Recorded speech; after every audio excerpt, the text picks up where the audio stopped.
Yeah.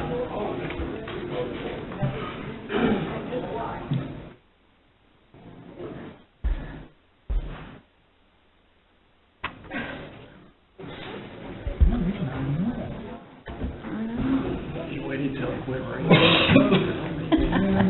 How did he know? He's got an extra large umbrella. I'm wet.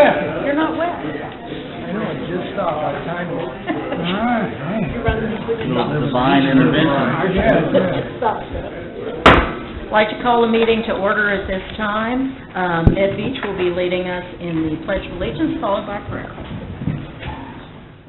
I pledge allegiance to the flag of the United States of America and to the republic for which it stands, one nation, under God, indivisible, with liberty and justice for all.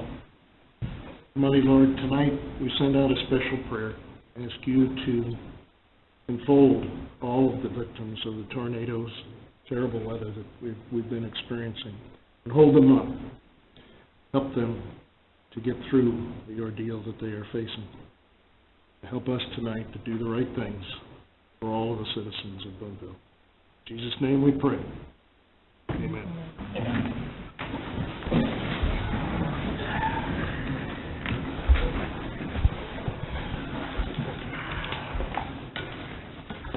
Mary, if you would please call roll. Beach, Here. Livingston, Here. Carter, Here. Ayler, Here. Heaton, Here. Young, Here.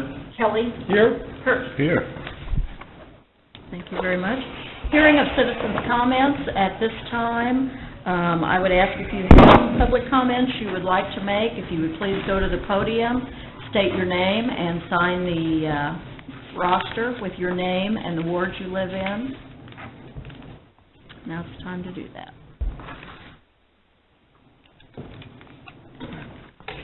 My name's Tom Bosley.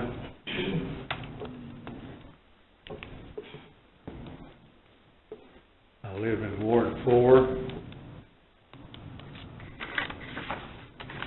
I'm here tonight because I've got wind of the city wants to contract out the water treatment plant. And first of all, I think they're too secretive about it, because everybody I've asked about it, nobody knew anything about it. The only person that knew anything about it was one of the guys on the Public Works, and I talked to him about it, and he said, well, we've already voted on that. And the people haven't even heard anything about it. I heard about it at a fish fry. I don't think that the city needs to be contracting out another part of the city. We contracted out trash. It didn't help the people any. You know, the people have control over the water because it is their water. When you give it out on a contract, they lose all say-so about it. That's just another right that the people have that's being taken away by the government. We've already lost 2 businesses in 2 years. We're on the verge of losing the 3rd, and yet you want to take this away. Now, I know it's not the same business, but it still is a business. And I know that these men that want this water plant aren't doing it because they like to run water plants. They're doing it for a profit. And the city is a break-even organization. Now, I know they have to have contingency money, but it's supposed to be run on a break-even organization. Not always happens, but we've been pretty lucky. I think you should have been more open with it. And I know that you spend both money at the water plant and at the wastewater treatment plant. And that doesn't bother me one bit. At least I know it's going to help keep the cost down. When these guys take over, they're going to pass that cost. Well, if the government mandates something, they're going to pass that right on to us, the customer. And we're not going to have any say-so about it whatsoever. Now, I know tourism is a good deal for Boonville, but we can't rely all on tourism. We need real estate taxes. We're not getting any real estate taxes. We've lost Fuqua. We've lost the bakery. Maybe we'll get the bakery back. I don't know. We're losing Intertherm or Nordine, whatever you want to call it. It's just, and I don't think they should be giving that up. We can run the water. I know they're gonna say, well, we buy in big quantities, we can save you money. They're gonna put that money in their pocket. If you want to save money and buy in big quantities, get a co-op and buy it for these other water plants around here. Jeff City's the only water plant in this area that I know is private. Every place else is a municipally owned water plant that I know of.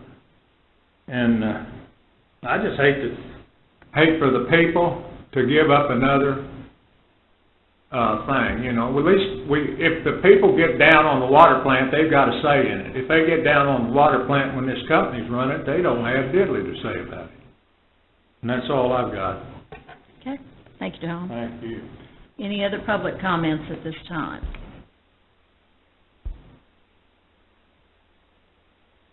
Hearing none, we will move to approval of the minutes of the May 6th council meeting. Those were in your packet, and you've had plenty of time to look those over. Are there any additions or corrections? Seeing none, they'll stand as presented. Consent items, we have none. Presentation of accounts and claims. Mary, would you please read that? Ordinance appropriating money. Be it ordained by the Council of the City of Boonville as follows. Section 1, for the purpose of paying salaries and various accounts against the City of Boonville, which have been allowed by the Council at the regular meeting thereof on May 20th, 2013, the sum of $299,599.14. General Fund, $149,328.57. Sanitation, $17,961.87. CIP tax, $5,589.51. Waterworks, $51,613.34. Capital projects, 0. Wastewater, $57,804.99. Tourism, $4,148.24. Gaming, $13,152.62. Section 2, the bookkeeper is hereby authorized and instructed to draw checks on the respective city bank accounts in favor of the persons whose salaries and accounts have been allowed as above, amounting to $299,599.14, being the total amount of money above appropriated. Section 3, this ordinance shall take effect and be enforced from and after its passage. First reading on May 20th, 2013, read for the second time this 20th day of May, 2013, since a copy was made available prior to the meeting. Second reading, title only. Ordinance appropriating money. Mark? Mayor, I move we approve this ordinance. Morris? Second. Any discussion? Roll call. Beach? Yes. Livingston? Yes. Carter? Yes. Ayers? Yes. Heaton? Yes. Young? Yes. Kelly? Yes. Hurst. Yes. Okay. Unfinished business. Item A, second reading of bill number 2013-016, approving the final site plan of Unlimited Opportunities Incorporated.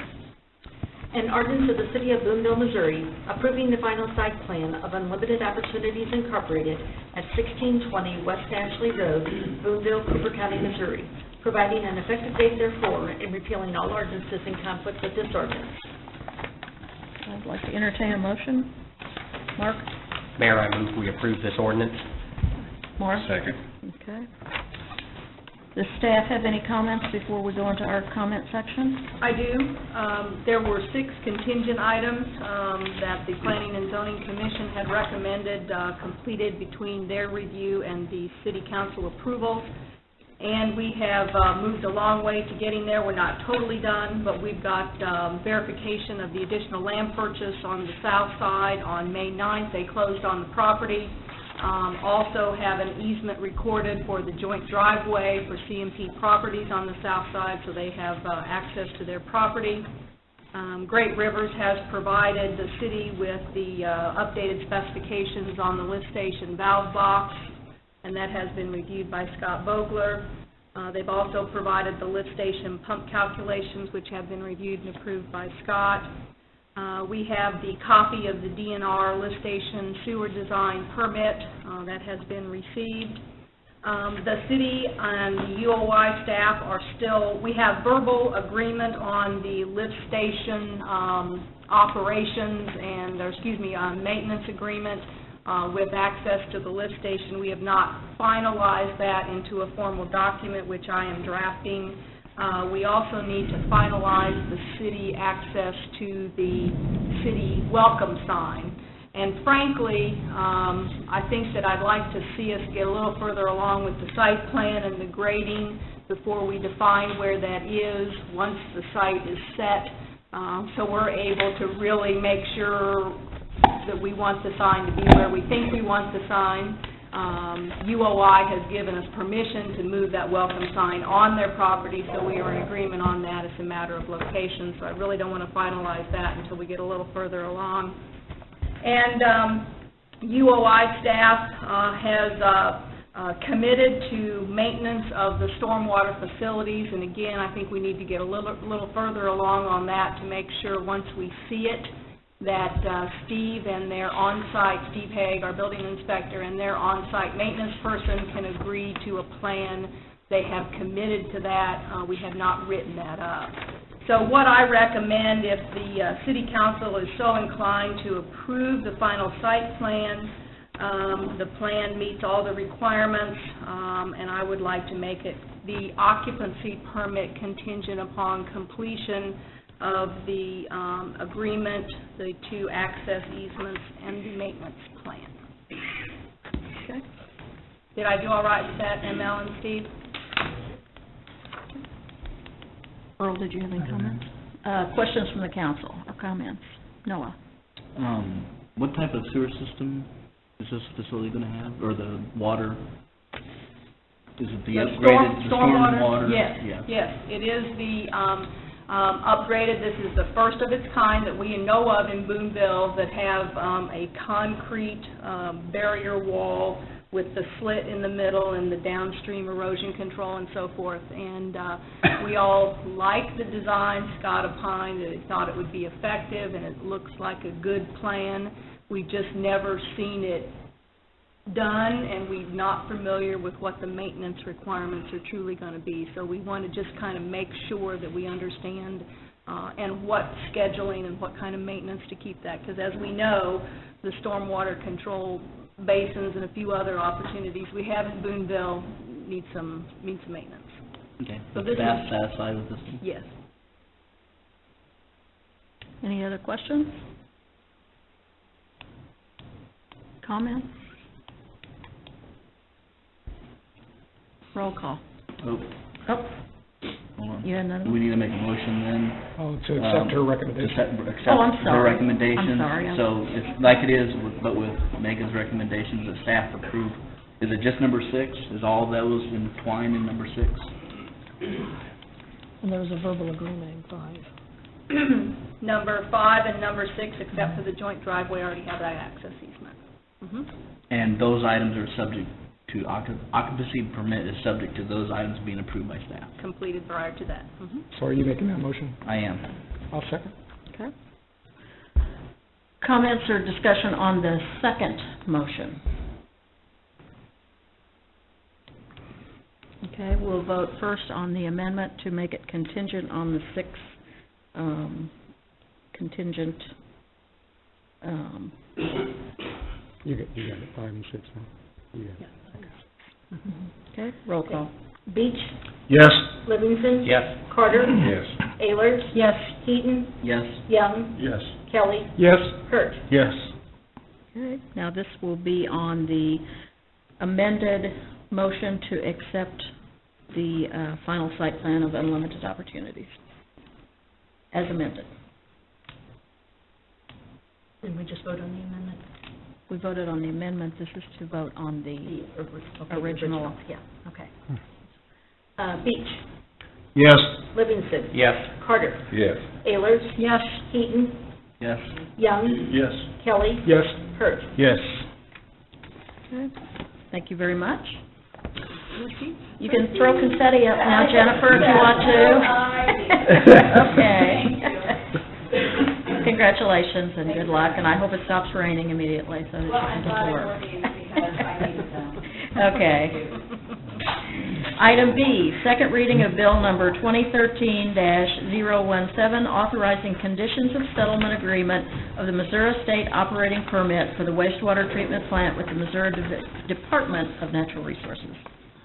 An ordinance of the City of Boonville, Missouri, authorizing a settlement agreement for resolution of the 2011 appeal of terms and conditions of the Missouri State Operating Permit for the Boonville wastewater treatment plant by and between the Missouri Department of Natural Resources and the City of Boonville, Missouri, providing an effective date therefore, and repealing all ordinances in conflict with this ordinance. Motion? I make a motion that we approve bill number 2013-17. Okay, do I hear a second? Second. Thank you, Morris. Discussion, we had a workshop on this, of course, and David Shore came and spoke to us about it. Earl, did you have any comments you wanted to make? No, nothing's changed since our discussions.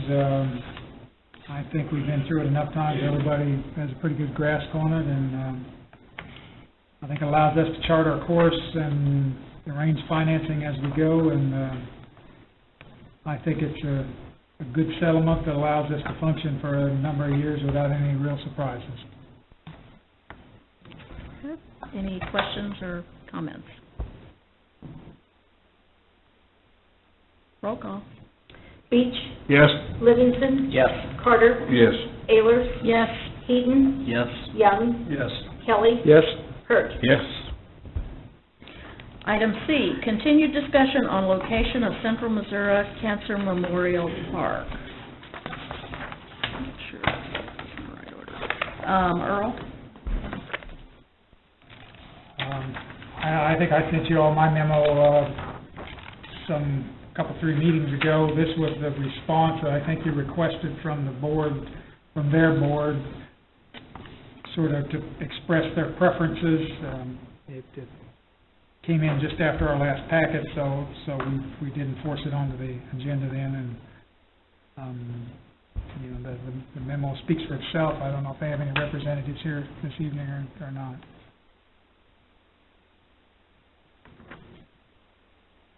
Anyone here speaking for Cancer Memorial Park? Don't think so. Okay. How does council wish to proceed? Morris? If I could, Mayor, the council has talked about hiring Marcia to kind of oversee Kemper.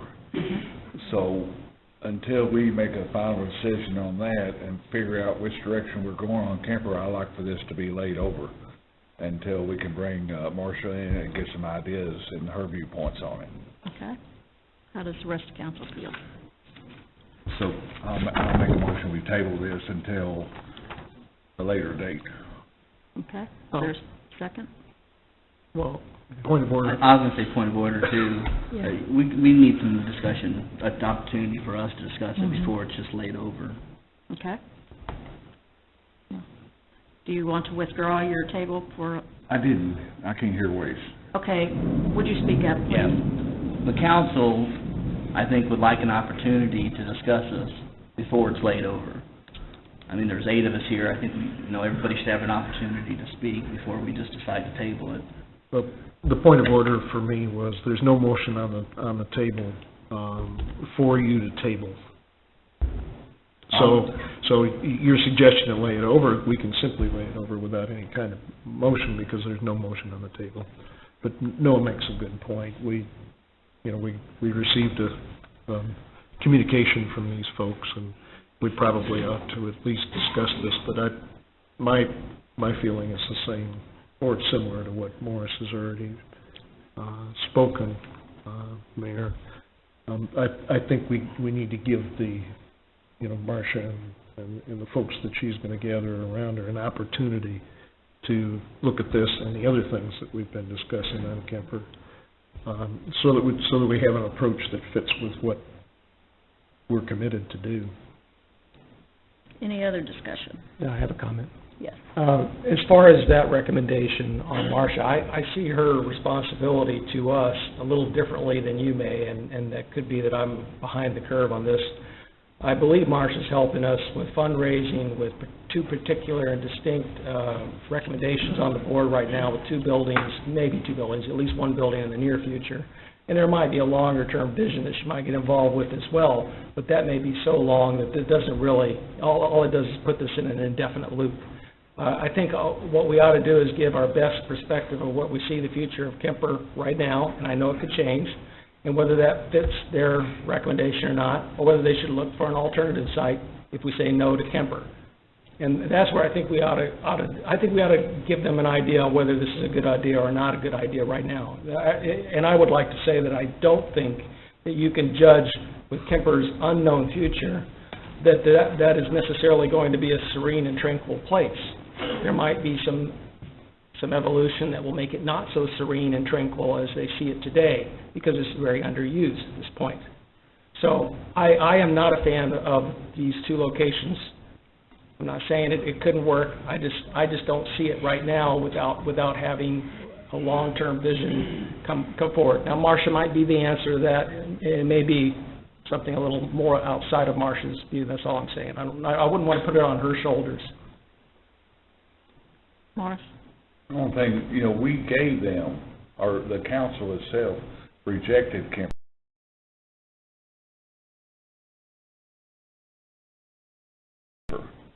And we come back with some suggested spots for them already. Right. So what I'm saying is we ought to just say no to these two sites and let them decide if they want to go elsewhere or they want to accept something else. Becky? The council voted no to the one site that was recommended, which is right next to the YMCA. Then Earl came back with other sites that were recommended, which included another site at Kemper at that point in time. I think that we need to give this group a direction on what we are going to do. But another question I have is, and I may have misunderstood a week ago, have we already engaged in the contract with Dr. Drennan, or is that still, because my understanding is there's no contract at this point in time. We don't know if Dr. Drennan's going to be on board moving forward with fundraising on these projects or not, because we haven't acted on that at this point. So we have not formalized anything. We've had discussions, right, as you all there's been know, discussion, but there's nothing in place yet. It would be forthcoming in the next 60 days probably. She wouldn't be scheduled to start at the earliest until the 1st of August. And I suspect if we're looking at some sort of facility plan or whatever this would fit in, it isn't going to come real quick after that either. So, I don't know that I'm ready to say, for a while, and I don't know that I'm ready to say that Kemper is not a good location for this at the original site that was recommended right next to the YMCA. It's not a real big, large area. I don't see us going in and putting up a building there or putting a parking lot or anything in there. I think it's going to be part of that roadway, just grassy area off the side of the roadway. But I think we do owe this group a decision rather than keeping this drawn out further. Noah? She pretty much just said what I would have said. I echo Becky's feelings that, I think this has been going on even before February. This is the last of my brain concept that we had an actual meeting about it. And I know that there's been talks with staff prior to that. So, my discussion with the group is that, yes, they just want direction. If they can't have Kemper, they're looking for us to tell them they can't have Kemper. And I know we've already voted on that once, and we said no to that first spot. I know that. But in Earl's recommendation memo, he did mention another spot on Kemper. We've batted this back and forth with them. I think they've done what we've asked them to, and that is to come back with another request, because frankly, I think some of the things we did was sort of backwards. This wasn't a city project. It was almost as if we were recommending to them places that we'd be willing to give them, when that's not really what they asked for. They didn't say, I want a place out in Rolling Hills. I don't want a place out. They didn't say none of that. And here we are trying to, we'll recommend this for you. Well, that's not what they asked for. They asked for something specific. We voted on it. We said no.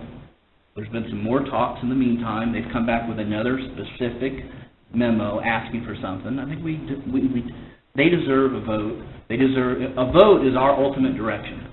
We can sit here and kick it to 5 different committees and have Marcia look at it in August. We can do all this. All we're doing is stringing them along. If you want to say no, vote, say no, and that gives them direction to move on. But I don't think we should just keep batting this down the road. I think ultimately, our recommendation lies in our vote. Any other comments? I guess we need to know what the big picture is for Kemper. I think Kemper, somewhere in Kemper, would be just great for this, but if you don't know the big picture, how do you know the best spot? I think we just need more information. Okay. Any other comments? I guess my response would be, I think that's a good idea, but I think it may be unrealistic because you're not going to put together a master plan about Kemper with any degree of certainty from where you stand today. You're just going to go piece by piece and hope you finally get something productive. So the second spot, there's not going to be any parking lots there, probably ever. I wouldn't think so. That's what I wrote in that memo. It's kind of in a hole over there. There's a parking lot immediately behind it. We just built. I can't see us doing much of anything out there in the front other than kind of leaving it open. But I think that would be a beautiful spot. Well, we need to clarify too, because I think in Earl's memo, I believe he was thinking something farther down, closer to the president's house, in that corner, where this talks about it being in front of, it would be north of the administration building, in front of the Library Learning Center and Science Hall, and south of the Hitch House. So I think we need to clarify with them, if they understand exactly what Earl's memo was, because that's kind of 2 different places in my mind. This is the composite map I have here for this project. Here's the administration building, here's the Hitch House. Right there.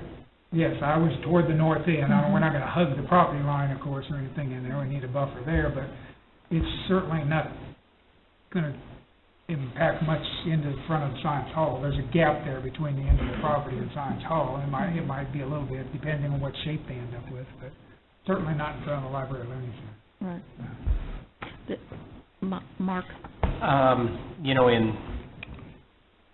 In their request, they requested one we'd already denied.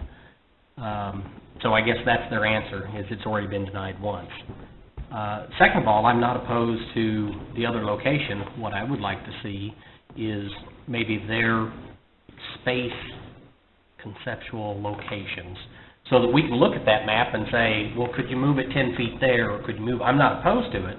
The first one, we've already answered the question, so it's been answered.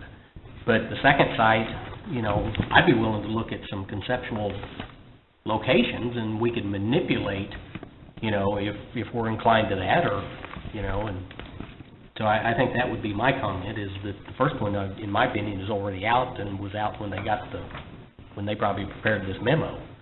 But second of all, if we could see other, and that would clarify, in front of, north of, and south of, if we saw the size and dimension and where it would fit on the property, that might help everybody say, oh, that's a good location. Noah? Just to clarify something, some of you may not know, the mayor, Earl, myself, and Morris actually met with, was it Dane, Greg, and Charlie? Were they both at that meeting? Both of them were at that meeting. Yes, they were. So we had a pretty good discussion as far as what would happen if we approved any location that the city owned. And some of the discussion points we came to was just voting here tonight to approve a particular site isn't the end of it. I mean, obviously, our discussions went into, there's going to be a contract on who's going to maintain it, who's going to pay for it, who's going to cover for insurance, is the city going to be covered, all those things, just like the bridge with Save the Katy Bridge Coalition, same thing, same kind of contracts. Iowa Capri, they rent that land from us, same thing. There's going to be extensive talks on agreements and contracts and site plans. It'll have to be approved through planning and zoning and I don't know who else, permits to be this vote on a location isn't the end of it. It's not the final. say of this is where it's gonna be at. I understand your point, Mark, and I can agree with that. It's easier to do a concept if you can actually see it on paper. I fully understand that. But I don't want everybody to think we're just voting and saying, yeah, go coalition, go do your thing. We're not.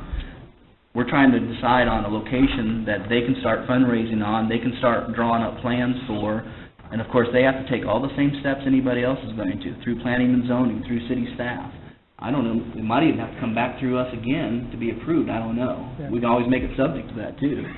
But I don't want us to think that tonight's vote, if we do vote, is the final say. It's not. It's just really more than anything, it's giving these people an answer.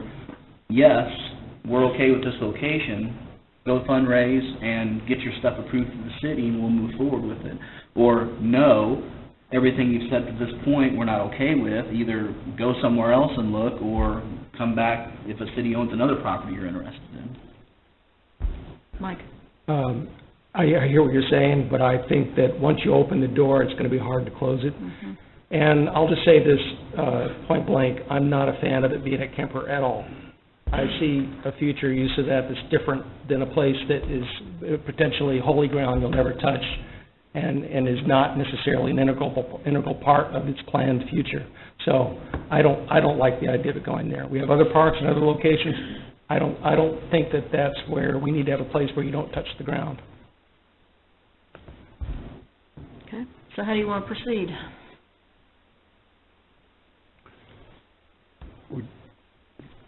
Ned? I don't think we have anywhere near a consensus or an agreement. Just listen to the conversation.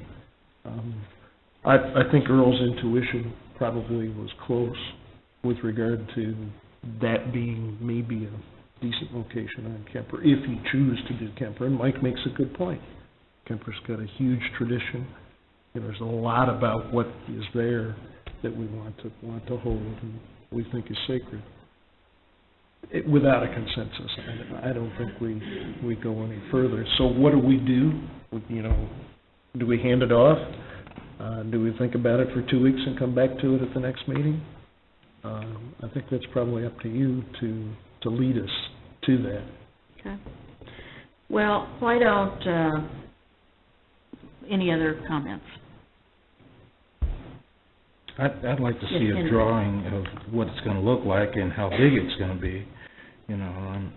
My grandmother used to live across the street from the Kemper Gym over the Hopkins store, and I've really never seen anything in that area that we rejected except tents when they had that bicycling group or whatever that came in. And I remember Kemper in the early 60s when they had, several hundred young men that looked like they were never going to quit coming around the corner when they were marching, but I never saw that area used for anything, so. Okay. Any other comments? Why don't we delay this for another 2 weeks? Earl and I will get in contact with Charlie Melkersman and his group and make sure that they are understanding exactly what his memo said. And we will continue discussions with them and take this up at the next meeting then. But you're right, we don't have a consensus, and I don't think that's good for them or for us. And I think it's going to be, like Mike said, I think once we open the door, and that they're waiting to start their fundraising on where it's going to be, and when we say this is where it's going to be, how can we go back then and say, well, the drawings didn't look like we thought they were going to, or we've decided we need that for parking. We're going to be the bad guys, so we need to put a little more thought in this, I think. But there's been some good discussion. Noah? I think, too, if you would, and if you don't want to, I can certainly do it as well, but if you're going to have a discussion with Charlie, I would suggest two things. One, this isn't the city project to push, for the lack of a better term. So if they want this, they should have somebody here tonight to sell it. Yes. It's not our job to sell it for them. So, one, if they want this, I'd suggest they have somebody here to answer questions and speak to these items. And two, I would stress the fact that if we do vote on it next time, and it's a no, and on both of them, then it's a no on both. So, I personally think it's either we need to release them, we need to tell them no if that's what it's going to be. But I think two things, I think they need to understand that we may vote on it, and if we do, this could be the end of it. So they should have somebody here to sell their project. Okay.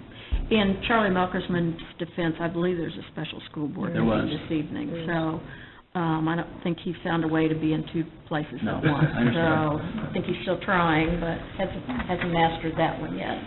So we will visit with him about that. Okay. New business. Item A, consider building inspector's request to set an evidentiary hearing date. There was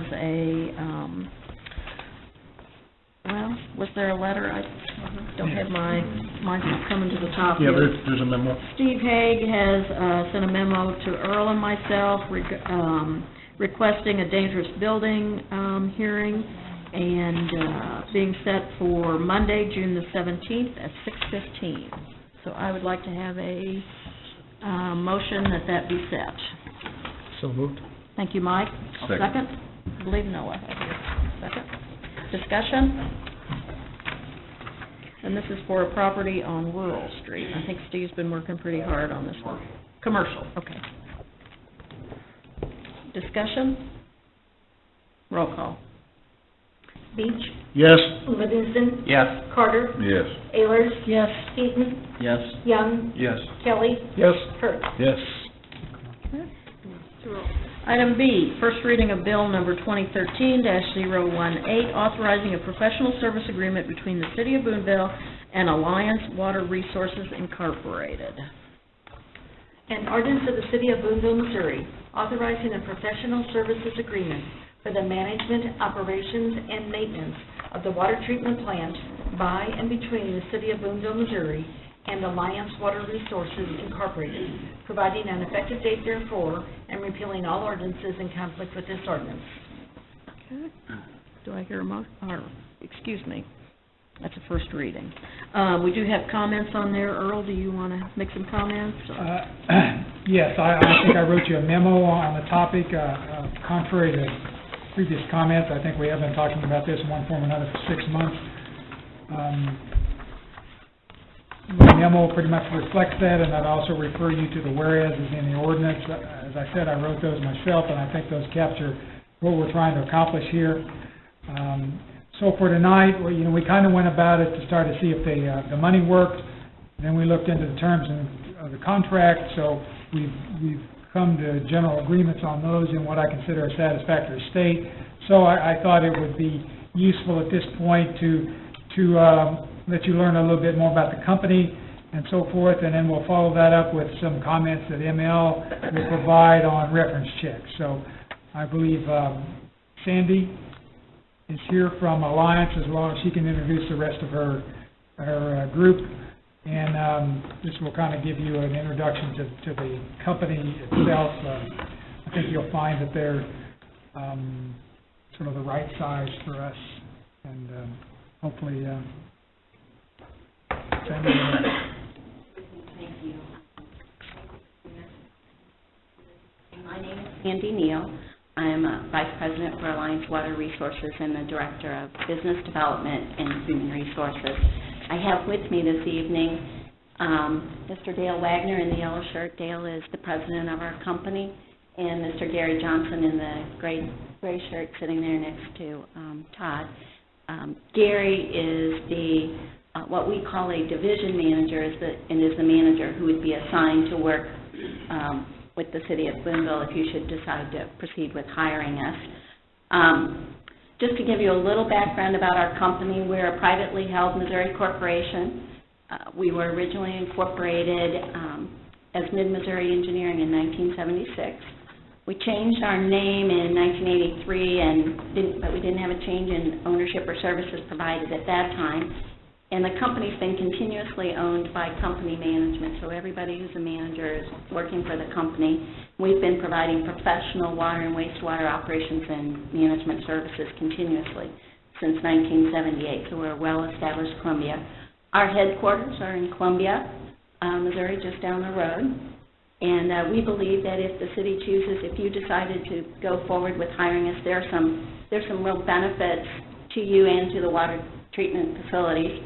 For one thing, I don't know how many of you know this, but the city had entered into an agreement in 2005 with Alliance Water Resources to help bring the city into compliance in providing a backup water treatment operator.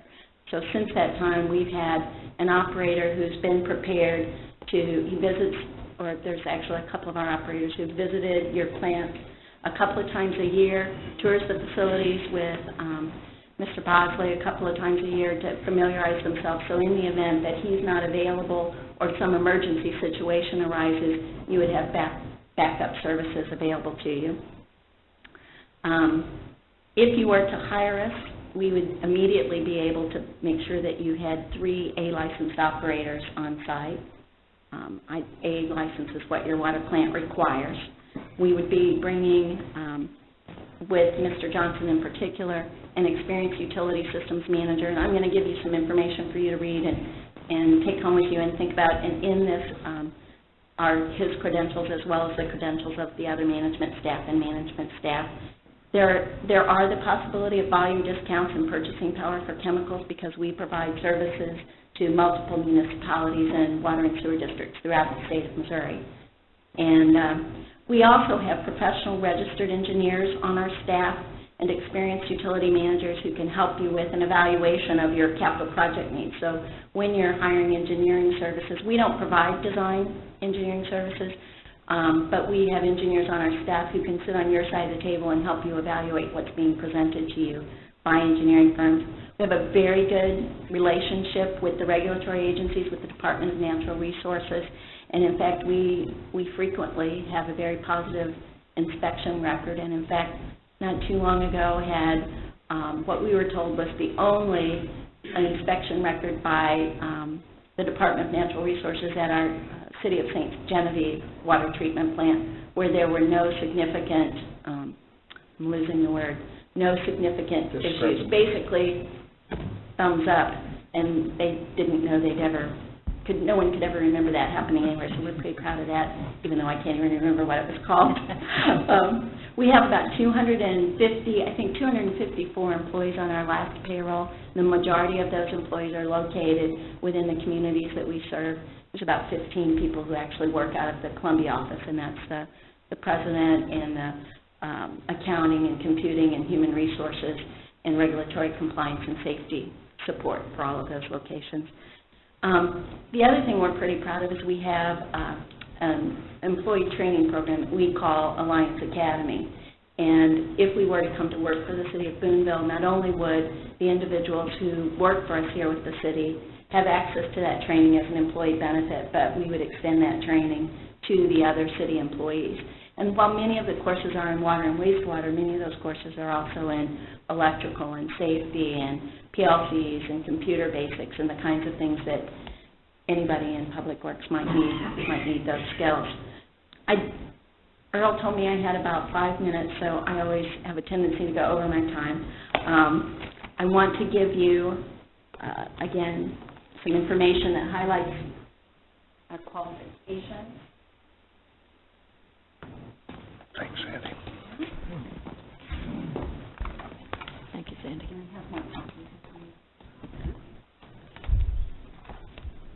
Thank you.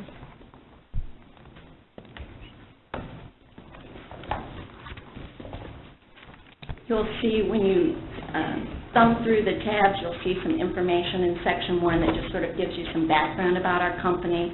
Section 2 talks about how we would approach operations here for the city. Section 3 talks about the corporate support that's available. If you were to go out and hire an individual to be simply be your manager, simply be your operator, you're limited to the resources of that one individual. But when you hire a professional firm like Alliance Water Resources, you have access to all the resources through the company that can help with things like compliance review and safety programs and training. Section 4 gives some of our references. We've provided Earl and ML with our complete list of references, but this will give you just a snapshot of what some of the cities that we serve and some of the services that we've provided them. Section 5 has resumes of some of the key management personnel, including Mr. Johnson's resume. And then Section 6 has a few sections in it that just talk about some of our promises and our guarantees. The appendices, again, an overview. Appendix B lists all of the communities that we serve, and Appendix C gives you a copy of our employee training brochure. So with that, again, I just want to thank you again for giving us this opportunity, and if you'd like to ask us questions, we'll do our best we can to answer them. Does anyone have any questions? We'll, of course, at the second reading, we'll have in-depth questions also. So you want to take this home with you and have your questions ready at the next meeting? Unless someone has a question right now. I have a question, but it's probably better for Earl than... Okay. Okay, just a question, Earl, too. We aren't required to do non-competitive, we can do sole source on this? Yeah, this is a service, it's not a commodity that we bid, so. Service level agreement. Okay, and then on your term and termination for next reading, will we have those filled in? I mean, there's blank right here on the term. Yeah, if we discussed that, if the council moves forward with it, it would be July 1. If the council, for whatever reason, doesn't get it. Of when, though? 13. Oh, okay. But I thought that there was something in this term that specified it's 3 years after a certain period, it goes on to a 3-year renewal phase. Is it 3 years right from the start? Mm-hmm. Okay. So the first phase is 3 years long. Right. And then it's renewable for 3 years more. If the city so decides that we want to try a different route, we can notify them before the third 90 days prior to 3 years, and that would be our time to do that. Okay, all right, thank you. Okay, we'll see you next meeting. Thank you, Sandy.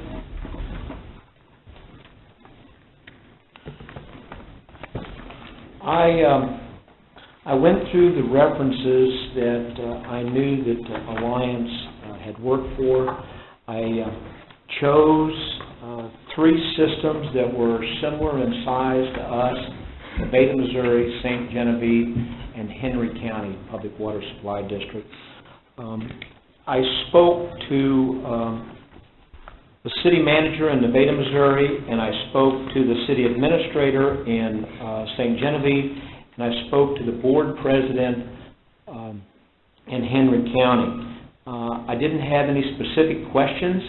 I asked them what their experiences were, what their motivations were for entering into an agreement with Alliance Water Resources. Some of the folks had been with Alliance for decades. Some had been with just a few years, so I believe I got a good range. I specifically didn't talk to the larger systems like St. Charles and Cape Girardeau. They're much larger systems, they're much larger populations, they're much larger concerns.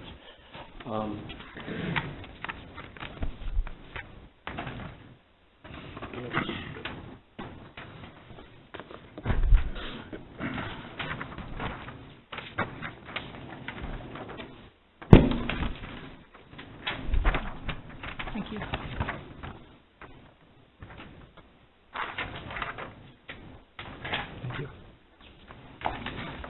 Thank you.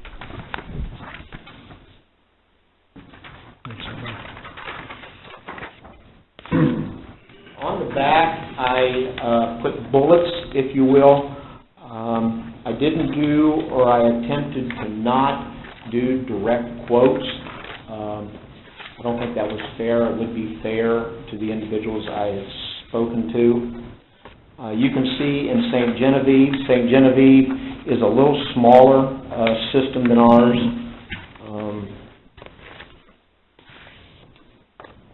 They serve a population of 4,500, and they have a 1.4 MGD plant, so they're a little smaller than us. You noticed in the comments from Mr. Toma in St. Genevieve that 2 specific employees were noted. Terry Merritt, who we've seen and has worked with us, and then Mr. Johnson. Terry Merritt used to work in the St. Genevieve plant and was promoted in the Alliance system to a manager position. He noted they hired many of the employees. All the employees had an opportunity to transition or made offers by Alliance.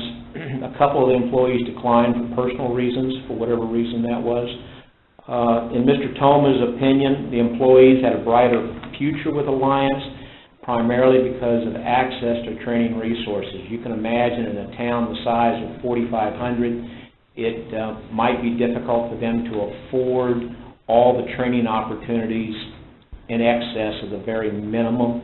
You heard Sandy mention the Alliance Academy. That was a big plus for the St. Genevieve folks. Upward mobility with Alliance, we mentioned Terry Merritt. Boonville is a limited size number of employees. We have limited places to go, so an employee doesn't really have, just by our nature of our organization, much chance for promotion. With Alliance and 200 plus employees, there's much more opportunities that Mr. Thoma felt. The quotes I did use were exclamations, great organization, a good organization, and great.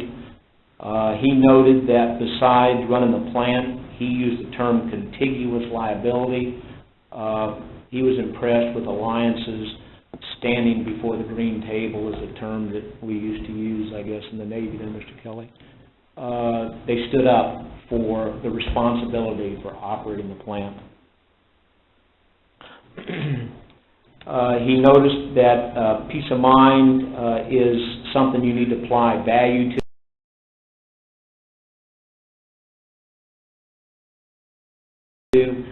He had much the same concerns, much the same negotiations as we've been having with Alliance on contracts, but he said at the bottom line is you apply a value to a peace of mind to hiring an organization that has all the capabilities that they can bring to it.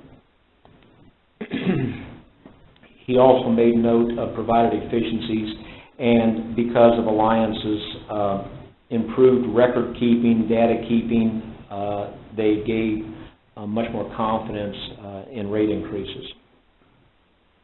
Nevada, Missouri, I visited with the city administrator down there, Mr. Kerman. He had some of the same exclamations, very positive, nothing but a success story. He had a little bit different technical reasons for going with Alliance. They are a population of 8,300, and they are a 1.4 MGD a day plant. So they're a little closer in size to us. They had specific issues with water quality. They also had specific issues with a new plant treatment process that was bedeviling, if you will, the city employees, and Alliance brought some of their technical resources in to help them manage that. Nevada, Missouri had a classical political conundrum. They hadn't had a rate increase in water in 20 years. Part of the reason is they, as an organization, didn't do very well at justifying the rates. Again, with Alliance's improved efficiencies, data, record keeping, they were able to justify and comfortably justify a 25% rate increase, the first one in 20 years. Now that's separate. Those problems are separate than what Alliance, but Alliance contributed, made a positive contribution to them solving that problem. Again, all city employees assumed by Alliance except one actually received more money. Henry County is a water district. They serve a population of 9,800, and they've got a 2.4 MGD water treatment plant. They're a little larger than us. The board president there made mention that Dick Tuttle, the number 2 man, attends board meetings. And we don't have Dick Tuttle here tonight, so the number 1 man attends Boonville meetings, I guess. The local manager, Mr. Weber, Sandy mentioned the backup A operator. The A operator for Henry County has traditionally been the backup A operator for Boonville, so Mr. Weber was noted by their board president as being very good. Any questions?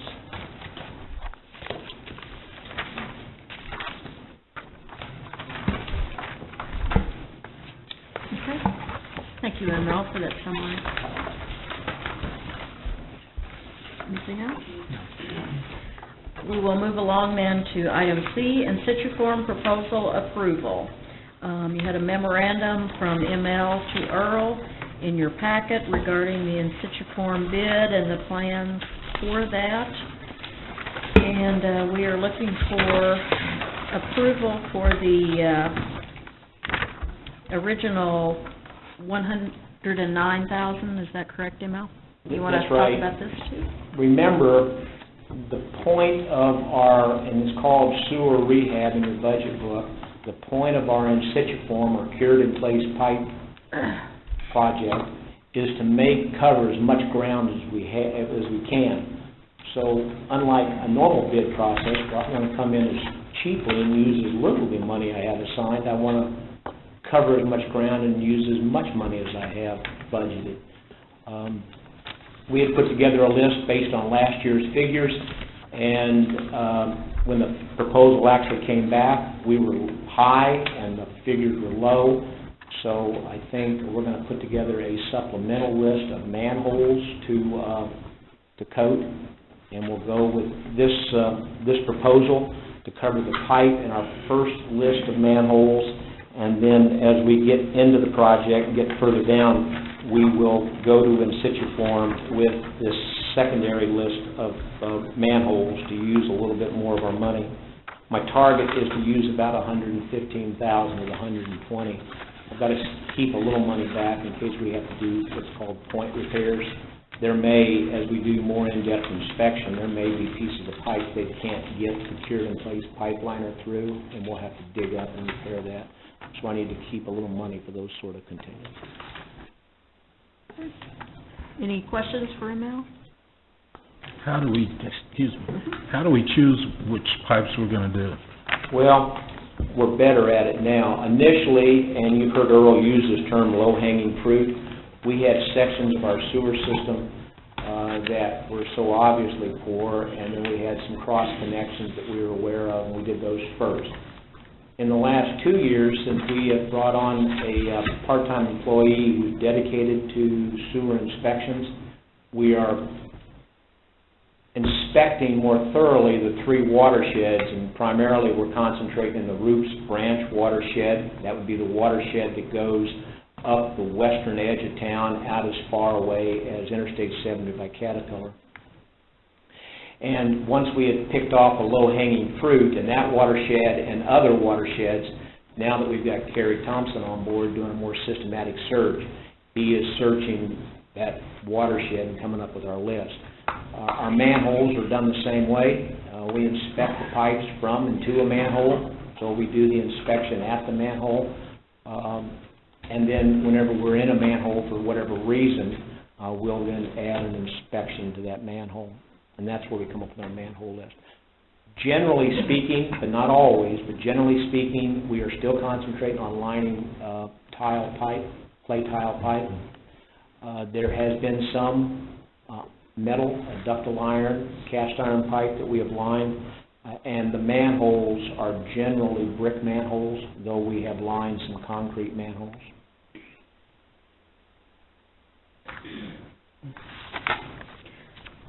Very briefly, in like 2 minutes, could you explain to Steve and Becky exactly what in situ form is? And It's a relatively new process, probably going on 40 years or so now, but I think it was invented in Europe, and it used to be sort of a proprietary technology called in situ form, it sets up in a form, so it's a unique thing where they have a resin and some other materials that go in a soft thing, kind of like a sock type thing, a heavy sock. It goes in, they push that into the domain they're going to line kind of inside out, it straightens itself going in, and then they apply hot water and steam to it, and it sets up hard as you can believe, just like a regular pipe. So it forms a pipe on the inside of the old pipe, and any joints, cracks, breaks you had in the old pipe are suddenly irrelevant. Of course, then they have a cutter that goes in and opens up each person's service line along the way so that they can go in, because those got closed up. the advantage of it in urban areas is you don't have to dig up. You go from one manhole to the next. They just set up there and push it through there. You don't have to dig up and disrupt everything. And that's an advantage here also. And it's conveniently priced just slightly below the dig-up price, but they, in situ form, used to be, like I said, it was proprietary. There are some other companies that do just something in generic called cured in place, but in situ form, I've used them for 20 years and don't have any desire to deviate from their level of service. So it's I've got some samples in my office that I should have brought with me tonight if I'd have thought of it, but it's quite an impressive product, frankly. Okay. Thank you, Earl. Any other questions? If not, I would entertain a motion to accept this proposal. Morris? Mayor, I'll make a motion to accept the proposal. Noah? I'll second. Okay. Further discussion? Comments? Roll call. Beach? Yes. Livingston? Yes. Carter? Yes. Ayler? Yes. Heaton? Yes. Young? Yes. Kelly? Yes. Hurt? Yes. Thank you very much. Reports of standing committees, Boonville Housing Authority, Morris. The housing authority met, and basically you got the minutes in your packet, and, all I can say is the housing authority is in very good hands. Okay. Item B, Tourism Commission, Becky. Attended my first meeting. It was very interesting, good turnout. They've got a couple of things coming up. The Peddlers Jamboree is the next big event coming up here. One of the things that was announced on that, the state is going to start charging a service charge for the use of the Katy Trail in large events like that. They did waive the fee for this year, but starting next year, these events, the state's going to charge them, I think, $5 a rider for the wear and the tear and the upkeep on the trail, and the state an opportunity to make a little bit of money. So the minutes are there. That's the next big thing coming up. Okay. You got any questions for Becky? They also had an awards... Oh, yes, the awards banquet on Thursday night. I attended that. They did the historical preservation awards and the tourism awards. It was very well attended and very well received, and I think it's going to be an annual event, and I recommend you attend next year. Yeah, it's very nice. Very nice. Any other questions for Becky? Rental Housing Ad Hoc Committee, Mike? Yes, this is the minutes from the 28th of March. We since had a meeting this last week, but discussed these minutes. We reviewed 18 different cities, the programs in 18 different cities, including Columbia, Moberly, a few others, around on their rental housing ordinances and programs that they have in place. And then we discussed options in general categories for Boonville. Option one being what we have today, that is status quo. We have ordinances and codes in place, and the question of how we enforce those or whether we would have to improve on those, and what our recommendations would be on how to do that. And then option two would be a licensing only, where basically the owners of the rental property would self-verify that they meet those codes and ordinances, and to get a certificate or license to operate or run a rental property.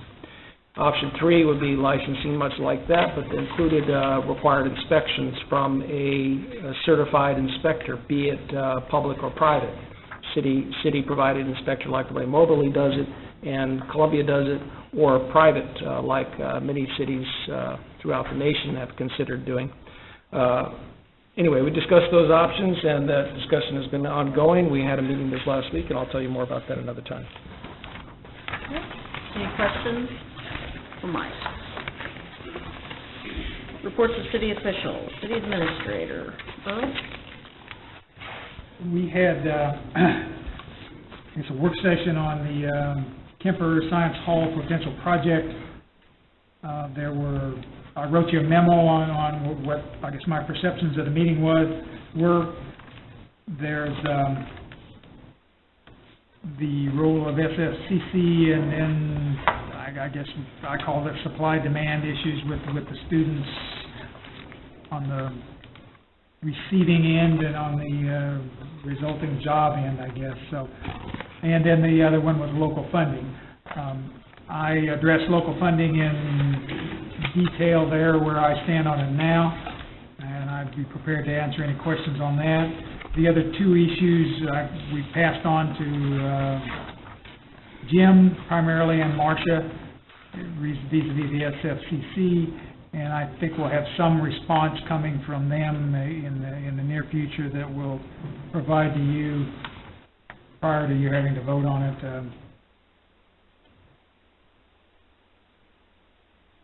soon. So if anybody had any questions or anything on the finance, as I said, that's where I stand now, basically consistent with what I think our representative Becky.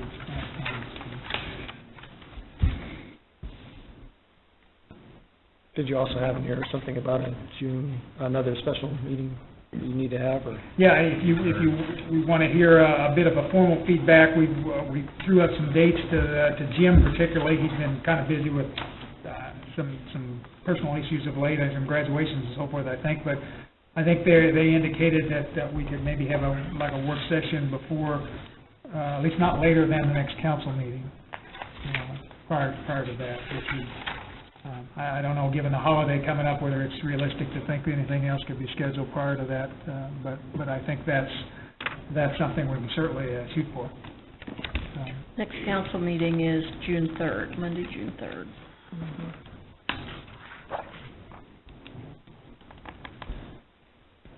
I'm available, but I don't have any plans for the holidays, so.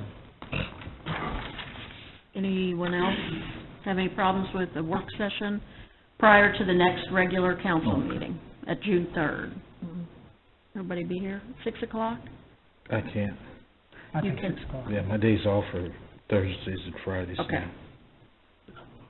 Anyone else? I'll be out of town. Ned, okay. So that would give us 6 of the 8.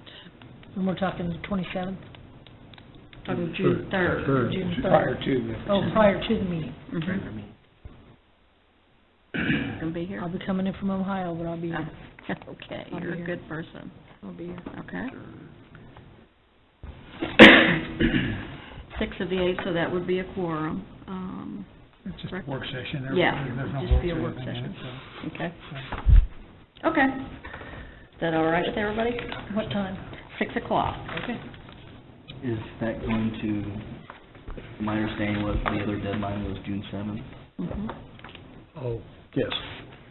So if we have a work session on the 3rd before the meeting, are we then voting on something at the meeting? Probably so. I think actually the date was really June 13th, which is much different, but it's a little bit different, but I would... But that's what we're thinking. I would think probably so, yeah.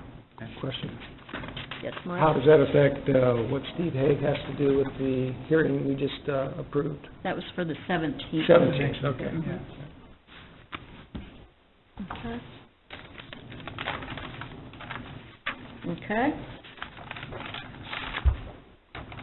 Do you have anything else? Okay. Mayor, just one thing I would like to point out to you. Sometimes these things happen and it doesn't get passed along, but this is a nice thing that happened the other day. Ben Jones from Union Pacific came to visit us at City Hall, and while I was gone, Mark Livingston, Mayor Pro Tem, must have whipped this up because it happened the day I got back. Ben Jones was there with a $10,000 check from Union Pacific to be applied for the Gingrich Warehouse, some repairs down there in they're called light monitors. That's that lighted glass area that's a square up in the roof. And they specifically asked that money be used to repair that. So that's a nice little gift that just kind of came to us from Union Pacific. So we were very appreciative of that.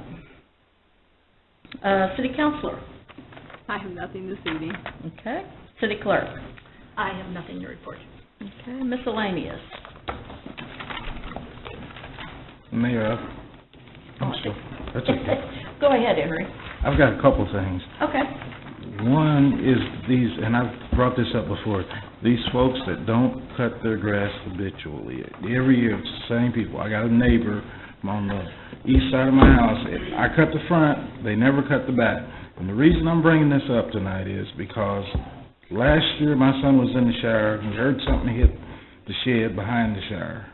Big snake. Yesterday, I was sitting in my living room before work, and I see something go across the ledge in front of the picture window, and I'm thinking it's a squirrel. 5.5 foot long black snake. Oh, man. Now, and I called the city this morning, but I called last week, but, these folks that don't keep their properties up, we need, especially the habitual ones, so we gotta send they probably cut the grass over there one time a year. I cut the front, I've been cutting it for 15, 20 years, but I'm not gonna cut the back, but we need to get something done. We need to, these folks, I shouldn't have to go to the city and say their grass needs cutting. It should be something that we can just do, we need to come up with stuff. And the second thing I have is something that's last week just got to me, and I said, I'm gonna say something at City Hall, probably won't be worth a damn to say it, but I'm gonna say it. This little city of Boonville, I wanna put them on the map. It's saying, I'm tired of these damn gas prices. There's no reason for it, and I'm tired of it.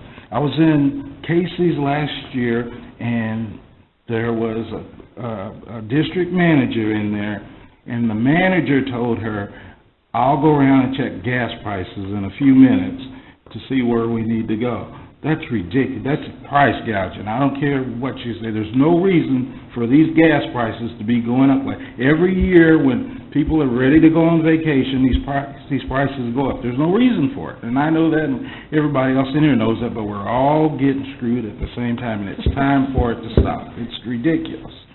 And I'd like for the Daily News or somebody put it on the record that, we're tired of it. There's no reason for it. Well said.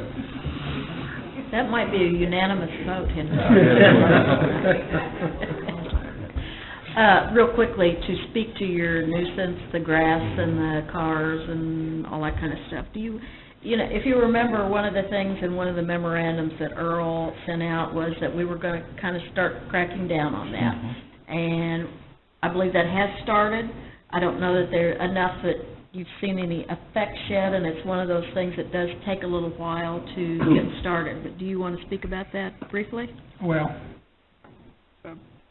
your comments are well taken, and we hope we can get something, but I'd have to frankly say I'm not sure the focus is on grass. It's more on the other nuisance junk stuff was what we're trying to hit there.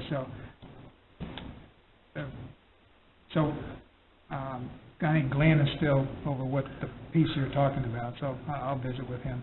Okay. Which, in Glenn's defense, we bought two properties here in town at the tax sale. We don't officially own them, but the grass needs mowed, and we got 2 letters, even though we don't even own it. He sent them to the owners too. But I think Glenn thought, I'll send it to everybody whose name's on there, and hopefully one of them will mow it. Yeah. But so in Glenn's defense, he's sending them out. But there's a lot of problems. Yeah. And we're going to go mow it, because we know the owner will. Okay. Any other comments? And I think ML must have something. I think in the packet I have a memo to you announcing a household hazardous waste, tire, and e-waste collection on June 29th. It's a Saturday. That'll be at the City Services Building. This is the first time we've done, and I call this a mega collection. We have done household hazardous waste, and we have done tire and e-waste collections together and then separately. But this is the first time we've done all 3. So this is quite an undertaking. It's going to be a joint effort between us, Cooper County Commission, and the Mid-Missouri Solid Waste Management District. The Mid-Missouri Solid Waste Management District is paying for all this. On the back, you'll see the cut sheets or the drafts of the ads. Again, the Mid-Missouri Solid Waste Management District will run those ads. There will be charges for car tires, but there won't be any charge for household hazardous waste or e-waste. E-waste is going to be your televisions, computers, printers, those sort of things. Household hazardous waste are going to be everything you use in your household, herbicides, pesticides, petroleum products, batteries, anything that is a household item. In other words, we won't take commercial, so farmers with the large barrels of Roundup don't qualify, for example. But the stuff that you've got in your grandmother's shed, that all qualifies. Those brown glass jars, that all qualifies. And we encourage you, both us and, I can tell you, speaking for him, the fire chief encourages you to get rid of that stuff. Mike? Yeah, ML, I don't know that I've ever been to the ones they've had in Boonville that were independent collections. But in Columbia, as you may have participated in theirs in the past, you know how they have such participation. They line up vehicles. You have this, you go to this area, you have this. Are you going to drive through so there's not congestion? Or I know you have the back way around the back. Are you going to try to do that kind of? Well, you're asking too many questions. Yes, you're going to drive through. Yes, there will be congestion. And we have mapped it out. What generally happens is we line up to the stop sign there by the Catholic Cemetery, and you come down by city services to that west entrance. You turn in that west entrance, and then you go actually through the door into our parking garage for the household hazardous waste. And then we'll have a truck for the household hazardous waste set up outside on the south side of the garage. Cars will come through the building, in one door, we'll unload you there, and out the other door. Great. In the past, we have been able to do the e-waste right in that same line. The ringer on this is the tires. The tires, I anticipate, being set up over in the corner by the parking garage, the salt storage shed, someplace out there. And we're going to do the household hazardous waste. The e-waste folks does their own, and then the county road and bridge crew will do the tires. That's our plan. Where all that goes haywire is when people leave our building, they're supposed to drive to the east or take a right turn, go down Al Burstead and disappear. They double back into the... So, yes, there'll be congestion, but we're going to try to have order to it. Thanks. I just want to say this is a really good project. It's not particularly glamorous or something everybody gets real excited about, but I know my family took part in it last year. We have a farm with a lot of outbuildings with, like you say, the brown glass jugs that you don't have any idea what it is, and you don't know what to do with it. And we were able to bring a lot of things in, and it was just a wonderful thing for us to be able to utilize that. Roughly, the household hazardous waste collection costs $15,000 an event. Tires are $45,000 to $5,000 an event, and then the e-waste are self-sustaining. Okay. But it's a good thing. Thank you, ML. Any other miscellaneous? Okay.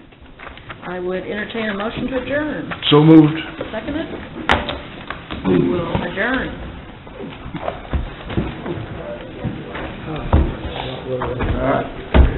What's the chance? Good idea. Yes.